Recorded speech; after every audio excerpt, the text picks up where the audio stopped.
దేవునికి స్తోత్రం. హల్లెలూయా. సర్వోన్నతమైన స్థలంలో దేవునికి మహిమయు, ఆయనకి ఇష్టమైన ప్రజలకు భూమి మీద సమాధానం కలుగును గాక. హల్లెలూయా.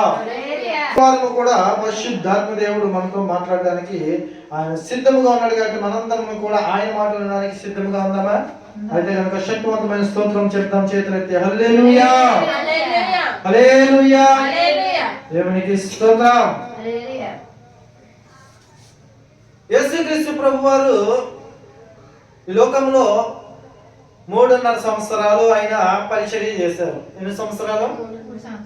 యేసుక్రీస్తు ప్రభువారు ఈ భూమి మీద బ్రతికినటువంటి సంవత్సరం కాలములు ఎన్ని అంటే కనుక 33.5 సంవత్సరాలు. ఎన్ని సంవత్సరాలు? 33.5 సంవత్సరములు ఆయన ఏమయ్యారంట? ఈ లోకంలో ఆయన జీవించి ఉన్నారు. తర్వాత ఆయన మరణించలేదు, మరణించి పునరుద్ధానుడై లేచి ఉన్నాడు. హల్లెలూయా. అయితే ఇలాంటి చలికాలం టైంలోనే ఆయన పుట్టి ఇంచుమించుగా 33.5 సంవత్సరములు ఈ లోకంలో బ్రతికి 3.5 సంవత్సరములు మాత్రం ఆయన ఏం చేశారంట? పరిచర్య చేశారు. హల్లెలూయా. ఎన్ని సంవత్సరాలు చేశారు పరిచర్య?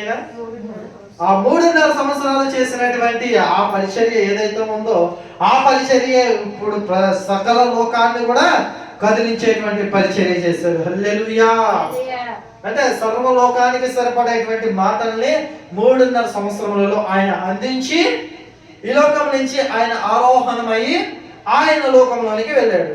ఆయన దేనికి వెళ్ళాడు? ఆయన లోకంలోనికి అంటే ఆయన ఉండు స్థలములో మనము ఉండులాగున స్థలము సిద్ధపరచుకోరి వెళ్ళుచున్నాను అని చెప్పేసి ఆయన ప్రకటన చేసినట్లుగా ఆయన వెళ్ళాడు. హల్లెలూయా. అయితే ఆయన ప్రకటించినటువంటి మాటలలో ఒక మాటని ఈ రోజు మనము తెలుసుకుందాం. చూద్దాం రండి. మత్తయి సువార్త 5వ అధ్యాయము, మత్తయి సువార్త 5వ అధ్యాయము 23వ వచనము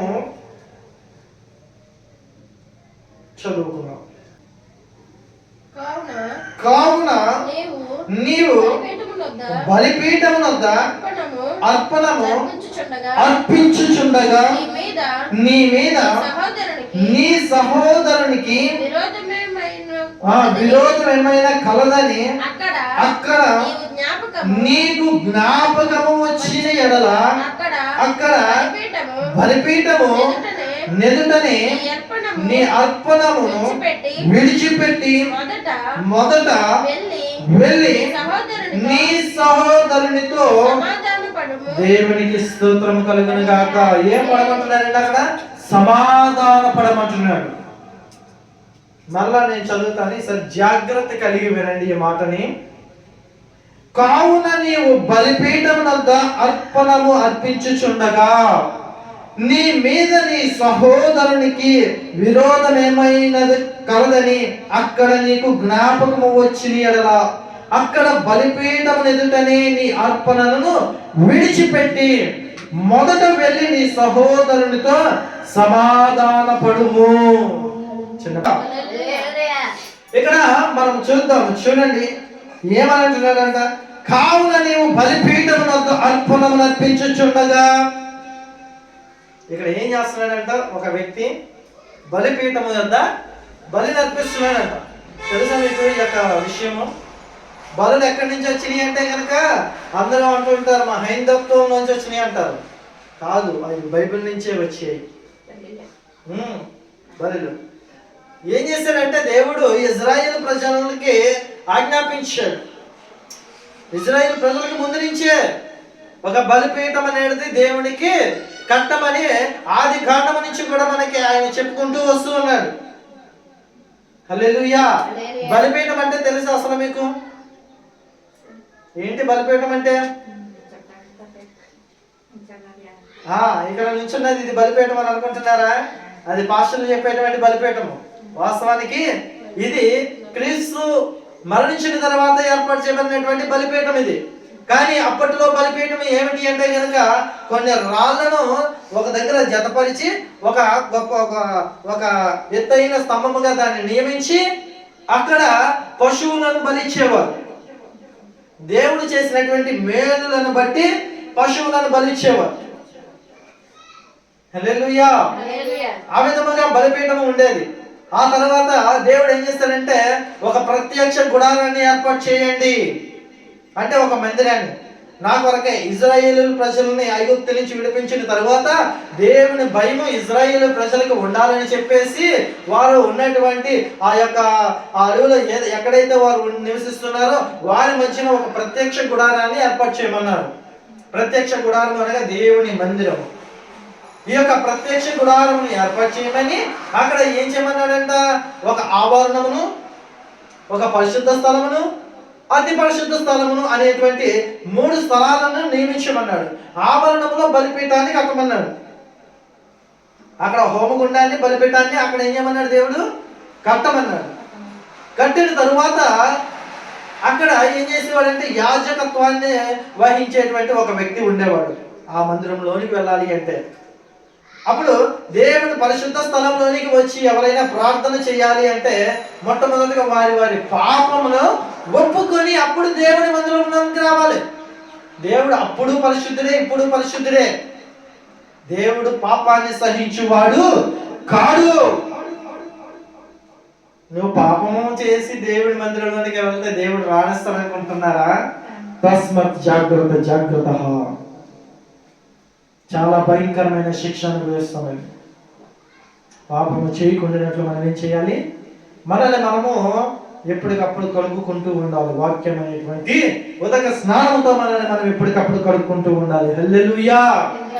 అయితే ఇక్కడ యాజకుడు అనేవాడు ఏం చేసేవాడంటే ఈ యొక్క గుడారముకు బయట, అంటే పరిశుద్ధ స్థలానికి బయట ఒక బలిపీఠాన్ని కట్టి, ఒక హోమగుండాన్ని కట్టి అక్కడ ఉంచేవాడు. ఉంచిన తర్వాత యాజకుడి దగ్గరికి ఈ పాపము చేసినటువంటి వారు ఎవరైతే ఉన్నారో వారు దేవుని దగ్గర పాపములు ఒప్పుకోవాలి అంటే ఒక కోడిని కానీ, ఒక మేకను కానీ, లేదంటే ఒక దూడను కానీ, ఒక పావురాన్ని కానీ దేనో దాన్ని తీసుకొని వచ్చి వారి పాపముల నిమిత్తము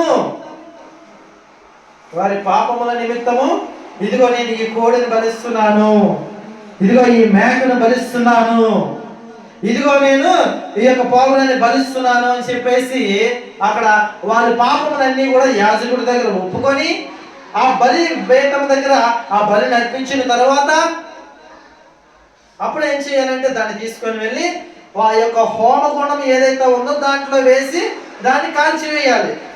కాల్చివేసిన తర్వాత ఆ బలి ఏమవుతుందంట, ధూపముగా దేవునికి చేరుతుంది. హల్లెలూయా. ఎలా చేరుతుందంట దేవునికి? ధూపము అంటే పొగ అంతా చూడండి, ఆ పొగ ఆకాశంలోనికి వెళ్ళినప్పుడు ఆ సువాసనను దేవుడు పీల్చుకొని దాన్ని బట్టి దేవుడు వీరి పాపములను క్షమించేవాడిగా ఉండేవాడు. ఇది బలి యొక్క క్రమం. అసలు బలులు ఎందుకెత్తున్నారో కూడా తెలియకండి ఈ లోకంలో చాలా మంది బలిస్తూ ఉంటారు. బలిచ్చి ఏం చేస్తారు, తక్కువ మేకలకాయ నరికేసి రక్తం అంతా అక్కడ పోయిన తర్వాత తీసుకొచ్చి తలకాయ వంపుగా చేసి తలకాయ పులుసును కారు పులుసు పెట్టేసుకొని మాంసాన్ని మధ్యలో వండుకొని తినేస్తారు. అది నిజమైన బలి కాదు. హల్లెలూయా.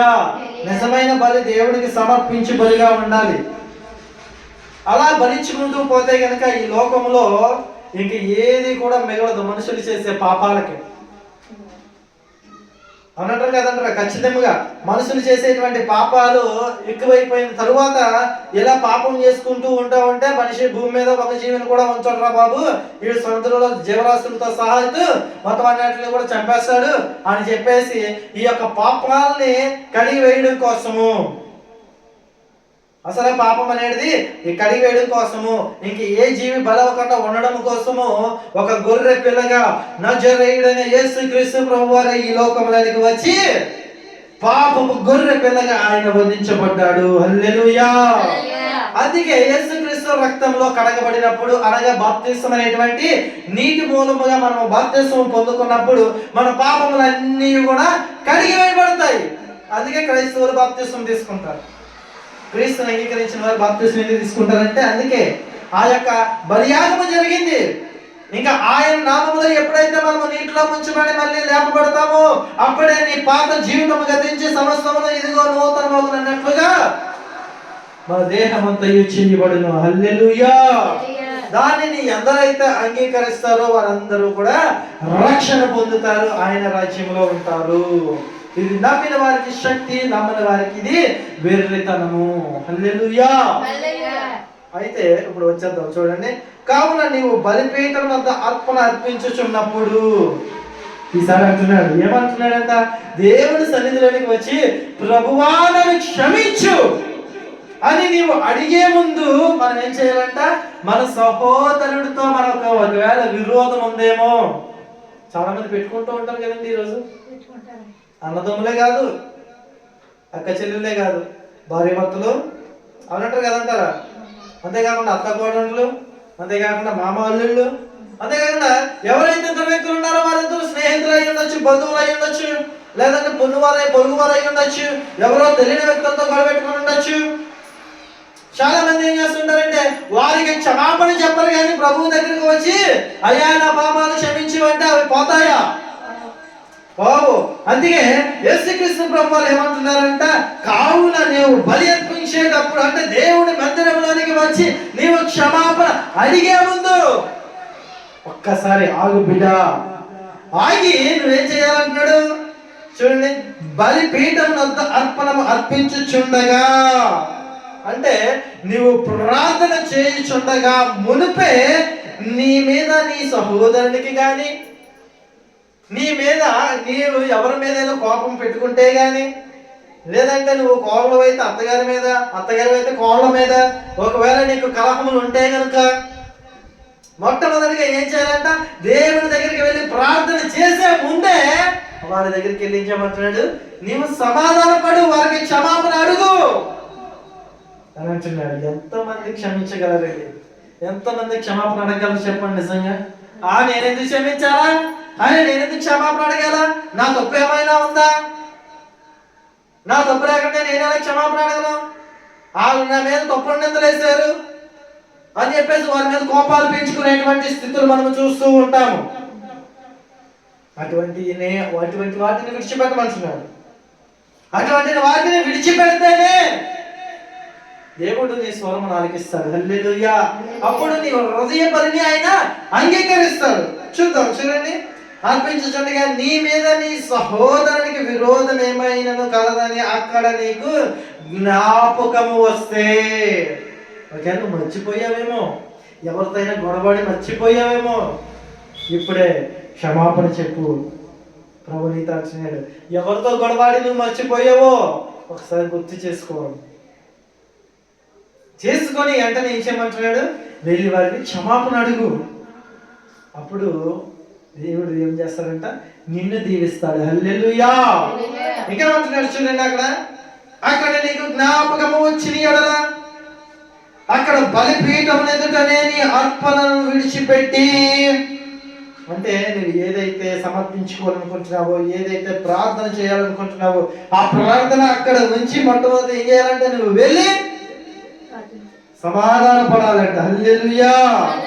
ఇంకేమంటున్నాడంట చూడండి, విడిచిపెట్టి మొదట వెళ్ళి నీ సహోదరునితో సమాధాన పడము. నిజముగా ఈరోజు సమాధానం లేనటువంటి కుటుంబములు ఎన్నో ఉన్నాయి. 1, 2 కాదండి. పైకి గంభీరంగానే కనిపిస్తున్నారు, పైకి వస్త్రాలంకారణ బాగానే ఉంటుంది, పైకి సంతోషంగానే ఉంటున్నారు, కానీ ఒకరికి ఇంట్లో పొత్తులు లేవు, అత్త కోడల మధ్యన పొత్తులు లేవు, తండ్రి కొడుకుల మధ్యన పొత్తులు లేవు, అవునంటారు కదంటారా, అల్లుడు మామ మధ్యన పొత్తులు లేవు, తల్లి కూతురు మధ్యన పొత్తులు లేవు. పొత్తులంటే మగజన పొత్తులు అనుకున్నారంట, అవి కాదు, సంబంధాలు. ప్రేమ అనేటువంటి సంబంధం లేకుండా ఏదో బయటికి వారు ఎలా కనిపిస్తున్నారంటే కనుక ప్రేమ కలిగే ఉంటున్నారు, కానీ లోపల వారు పడేటువంటి దుఃఖ వేదన చూడండి, అది దేవుడికి మాత్రమే తెలుసు. హల్లెలూయా. అందుకే సమాధాన పడమంటున్నాడు ఈరోజు ప్రభు వారు. ఒకవేళ నీలో సమాధానం లేదేమో, అందుకే నీకు అశాంతి లేదు, నీకు శాంతి అనేది లేకపోతుంది, నీకు సమాధానం లేదేమో. సమాధానం ఎందుకు లేదు నీలో అని అంటే, నీకు సమాధానం లేకే నీ ఇంట్లో కలిగి కలుగుతుందేమో, సమాధానం లేకే నీ ఇంట్లో ఆందోళనగా ఉంటుందేమో, సమాధానం లేకే ఇవన్నీ కూడా కలుగుతాయి. ఆ ఆందోళన ఎందువల్ల వచ్చింది? అక్కడికి వెళ్ళి ఈరోజు నువ్వు క్షమాపణ చెప్పగలిగితే నీకు దేవుడు సమాధానం పరుస్తాడు. హల్లెలూయా. దేవునికి మహిమ కలుగును గాక. హల్లెలూయా.